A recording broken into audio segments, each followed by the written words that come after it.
वास्तव में मैं सच्ची मन की बात कर रहा हूं। एक ऐसे व्यक्ति को लगातार 5 बार लोकसभा में भेजा को, इसके लिए भी धन्यवाद देना चाहूंगा।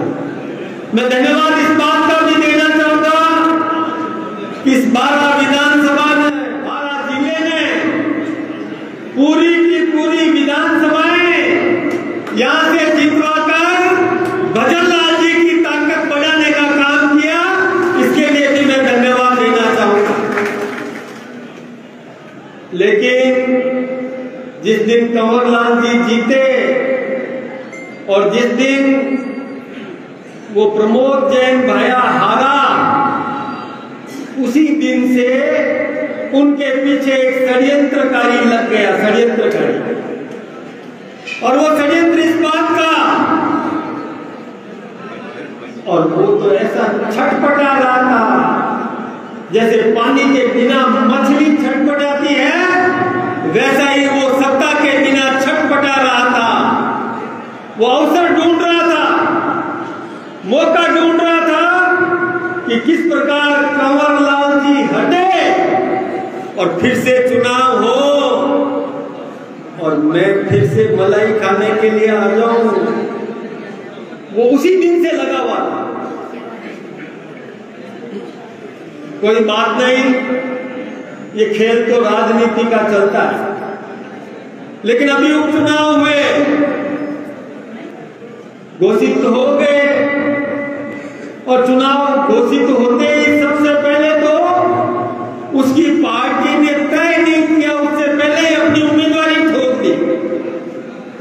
उम्मीदवार बनकर के लार टपकने लगी और मैदान में जिस दिन अधिसूचना जारी हुई उसी दिन नामांकन कर दिया कि कहीं दूसरा नहीं आ जाए। लेकिन चिंता नहीं, भारतीय जनता पार्टी भी बहुत सोच समझ करके विचार करती है। भारतीय जनता पार्टी ने तय किया कि हम एक ऐसे ईमानदार नागरिक को, सेवा भावी कार्यकर्ता को, जो सेवा की भावना से राजनीति में आया, जो आम जनता के बीच में रहने वाला है, स्थानीय है, उसका कोई भी हाथ पकड़कर रोककर कभी भी काम करवा सकता है। ऐसे व्यक्ति भाई मोरपाल सुमन को उम्मीदवार बनाकर भेज दिया। अब लड़ाई में मजा आएगा, अब इस लड़ाई में आनंद आएगा। लेकिन ये मजा आप सबको दिखाना है। लड़ाई कैसी है? लड़ाई ऐसी है कि एक तरफ तो जो 2003 में एक निर्दलीय उम्मीदवार बनकर के जीत के आया था, मेरे साथ विधानसभा में था, बहुत दीनहीन, दया का पात्र ऐसा लगता था विधानसभा में। क्यों जोगाराम जी साहब, सही कह रहा हूं ना? कृपलानी जी। और उसके बाद 8 में कांग्रेस ने उसको उम्मीदवार बना दिया और मंत्री भी बना दिया। और उसने तो क्या खाया? वो तो भरत सिंह जी से पूछो, उनकी आत्मा आज आसमान में जब नीचे देख रही होगी तो उनकी आत्मा भी रो रही होगी। अरे मैंने, वो कह रहे होंगे कि जिसका विधानसभा में मैंने खुल करके बोला, लेकिन कांग्रेस पार्टी समझ नहीं पाई। एक वो दूसरा उन्हीं के साथ का मंत्री था राजेंद्र गुड़ा, वो भी खुल करके बोला। इस भ्रष्टाचार की पूरी घटना उखाड़ करके जनता के सामने रख दी।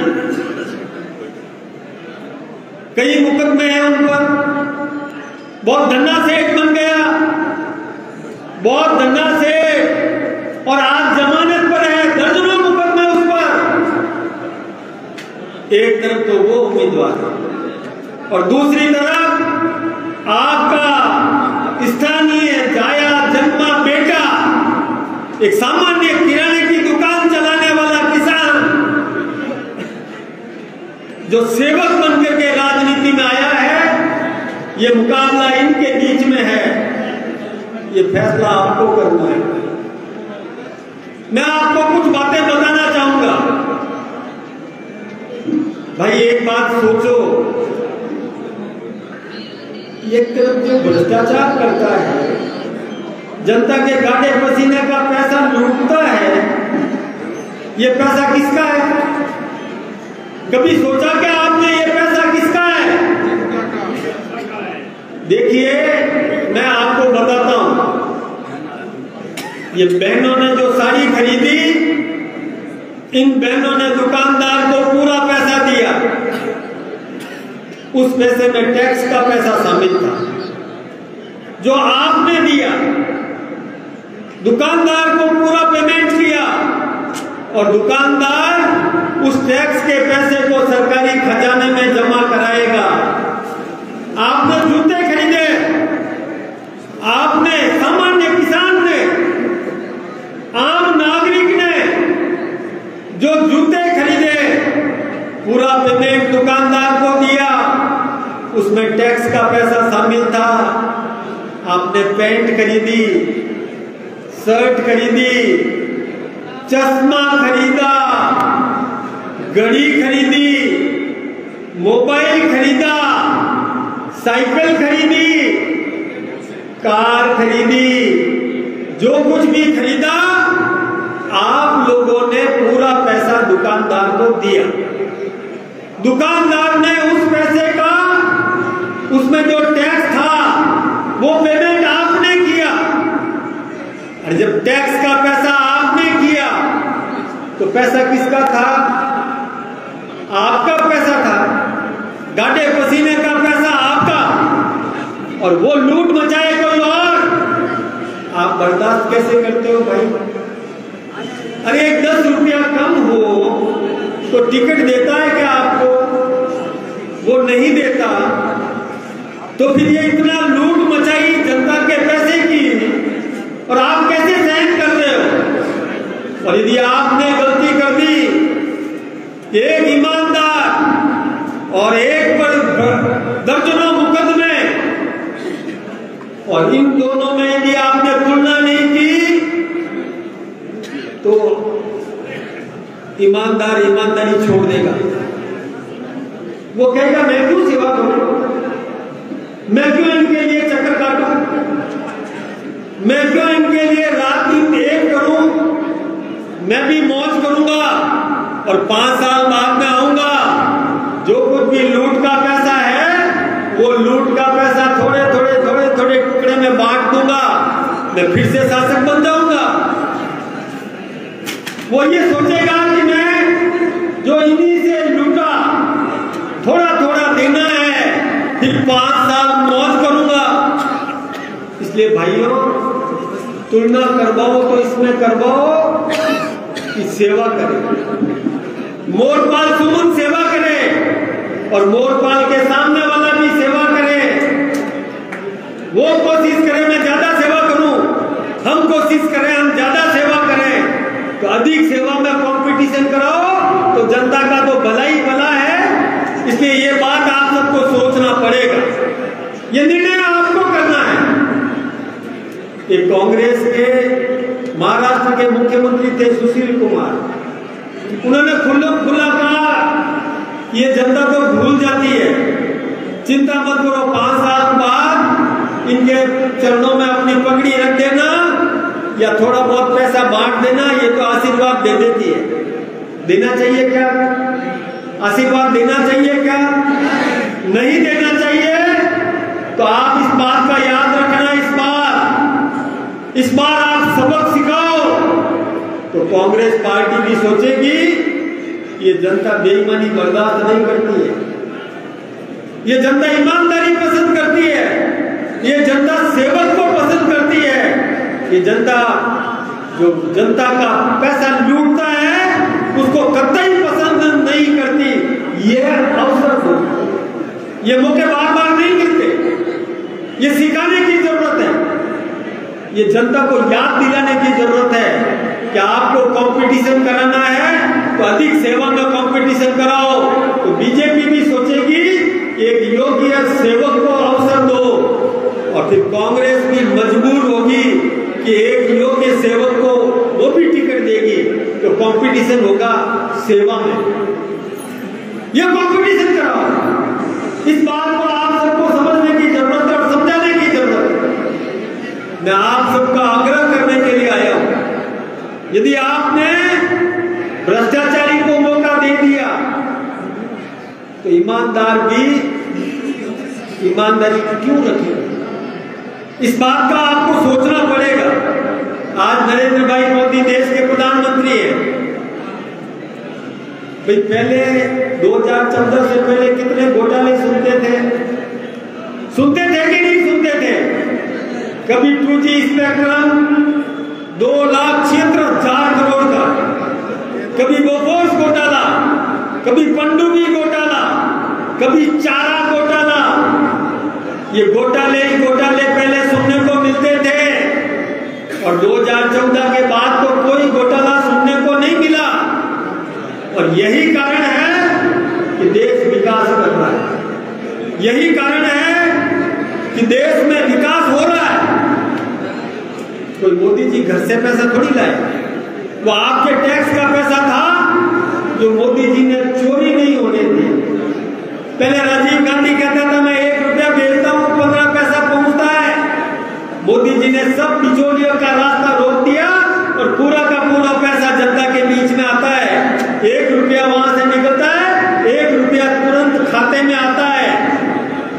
कभी भ्रष्टाचार बीच में जो करते थे उनको पनपने नहीं दिया, उनके पेट में मरोड़े चल रहे हैं, उनके कमाई रुक गई। इसलिए वो सब भ्रम पैदा करने के लिए आ रहे हैं आपके बीच में। वो सारे के सारे अफवाह फैलाने के लिए आपके बीच में आएंगे। सावधान हो जाइए और औरों को सावधान कर दीजिए। जितने भी कार्यकर्ता यहाँ विराजमान हैं, मैं आप सबसे प्रार्थना करना चाहूंगा कि जब आप चाहते हैं कि हमें योग्य शासक मिले, अरे भजनलाल जी भी सत्ता में आते ही उन्होंने क्या किया? सत्ता में आते ही ERCP की योजना स्वीकार कराई, मध्य प्रदेश के साथ मिलकर, और राजस्थान और मध्य प्रदेश और केंद्र सरकार के साथ समझौता करके ERCP का काम भी करवाया। लेकिन आपके सांसद कम नहीं है भाई, ये मेरे साथ थे, नरेंद्र भाई मोदी जी के साथ हमने बैठ करके चर्चा भी की। इस इलाके के लिए लड़ने वाला व्यक्ति है, इस इलाके के लिए बहुत विकास की बात भी करते हैं। नरेंद्र भाई मोदी जी ने तुरंत CR पाटिल जी को बुलाया, साथ में बिठा के बात भी कराई, और आपकी छोटी मोटी समस्याओं का समाधान भी करवाने के लिए इन्होंने आदरणीय मुख्यमंत्री भजनलाल जी से भी चर्चा की। हम सब मिलकर के छोटी छोटी कोई भी समस्या होगी, भजनलाल जी भी सक्षम है, आपका नेतृत्व भी सक्षम है, पूर्व मुख्यमंत्री वसुंधरा जी भी सक्षम है, और एक और सक्षम व्यक्ति सेवक को जिता करके भेज दो और वो भी सक्षम रहेगा, और सब मिलकर के निश्चित रूप से इस इलाके की पूरी सेवा करेंगे। मैं फिर से आह्वान करना चाहूंगा, भ्रष्टाचारी को मत पनपने दो। भ्रष्टाचारी बड़ा भ्रष्टाचारी बनेगा। कई बार लोग सोचते हैं कि यार क्या करें, अब ये तो ऐसे ही चलता है, और वे ऐसे ही चलता रहा तो क्या होगा? ऐसा ही चलता रहा तो भ्रष्टाचारी राज करेगा और आपको भोगना पड़ेगा। ये बात आप सब समझ लो इस बात को। इसलिए मैं इन कार्यकर्ता बंधुओं का आह्वान करना चाहता हूं।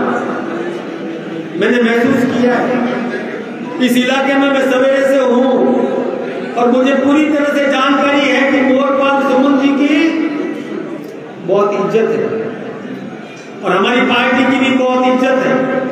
इज्जत हो क्यों नहीं? जब हमारा देश के प्रधानमंत्री दुनिया में जाते हैं, तो वहां भी मोदी मोदी का नारा लगता है। हमको गर्व होता है कि नहीं होता? होता है ना। और हमारे डबल इंजन की सरकार है राजस्थान में, और आप भी कड़ी से कड़ी जोड़ोगे तो फिर काम होगा कि नहीं? काम होगा। और उल्टी मानसिकता का व्यक्ति जीत के आ गया, दूसरी पार्टी का जीत के आ गया, एक तरफ बैठा रहेगा, कौन सुनेगा उसकी? कोई सुनेगा क्या? कोई सुनेगा नहीं। इसलिए मैं फिर से आप सबका आह्वान करना चाहता हूं, मैं आपसे निवेदन करना चाहता हूं कि आप डबल इंजन की सरकार को मजबूत करिए और विकास के गंगा इस इलाके में भी लेकर के आइए। अभी हम आ रहे थे, रास्ते में हमने देखा जनता में भी बहुत बड़ा उत्साह है, पूरे क्षेत्र के अंदर उत्साह है। तो आप सब कार्यकर्ता पूरी ताकत के साथ जनता को समझाने के लिए जनता के बीच में जाएंगे। हम 2 चरणों में बैठक करना चाहते थे। हमारी व्यवस्था थी कि पहले जनप्रतिनिधियों से बात करूंगा और उसके बाद एक सामूहिक बैठक करेंगे, लेकिन जनता का प्यार और इतनी बड़ी संख्या में सब उमड़ घुमड़ करके आ गए।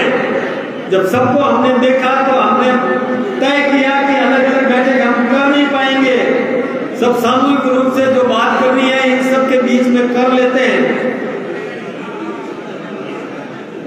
इसलिए वो बैठक मैं फिर कभी करूंगा।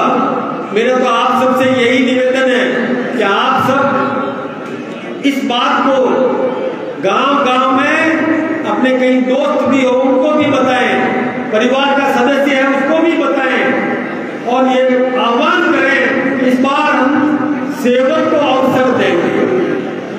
सेवा भावना से जो राजनीति में आया है उसको महत्व देंगे, तो इन राजनीतिक पार्टियों के भी चरित्र सुधर जाएंगे, इन राजनीतिक पार्टियों की सोच भी बदल जाएगी।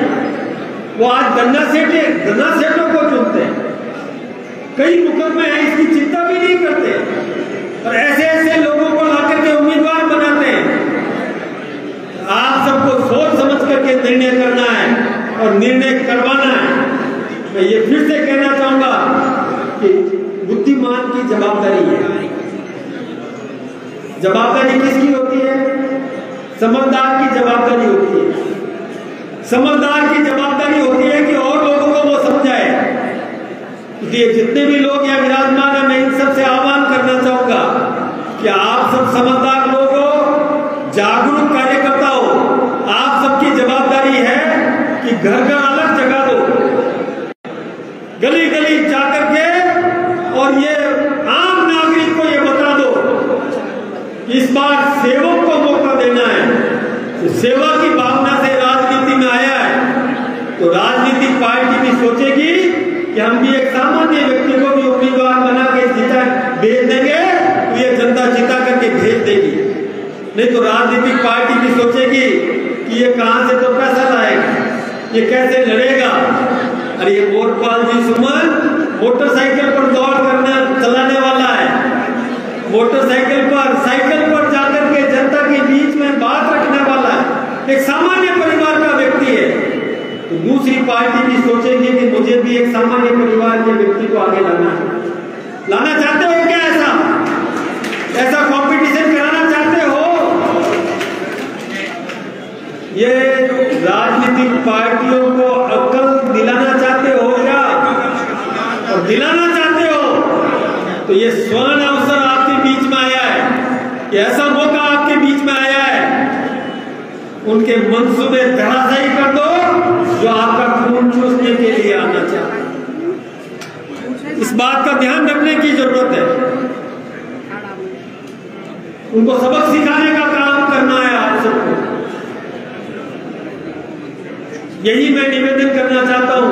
मुझे मालूम है कि बहुत देर से आप बैठे हो, 3 बजे से बैठे हो, और भी बात करनी होगी तो मैं और फिर आपके बीच में आऊंगा। अभी मैं लंबी चौड़ी बात नहीं करूं। मैं जो मंच पर और सामने जो भी कार्यकर्ता विराजमान मैं उन सब का भी आह्वान करना चाहता हूं कि राजनीति में शुद्धिकरण लाना बहुत जरूरी है। राजनीति का शुद्धिकरण करना बहुत जरूरी है। अच्छे व्यक्तियों को राजनीति में आने का अवसर मिलना चाहिए। अच्छे लोगों को राजनीति में लाने का अवसर मिलना चाहिए। तभी कोई व्यक्ति ये सोच सकता है कि सामान्य परिवार का व्यक्ति भी कभी प्रधानमंत्री बन सकता है। हमारे देश के प्रधानमंत्री नरेंद्र भाई मोदी जी भी, उनके पिताजी चाय की कैबिन लगा करके काम करते थे और मोदी जी खुद भी चाय का वो एक 6 कप लेकर के और वो चाय पहुंचाने जाया करते थे। इतने सामान्य परिवार का व्यक्ति राजनीति में आया और सर्वोच्च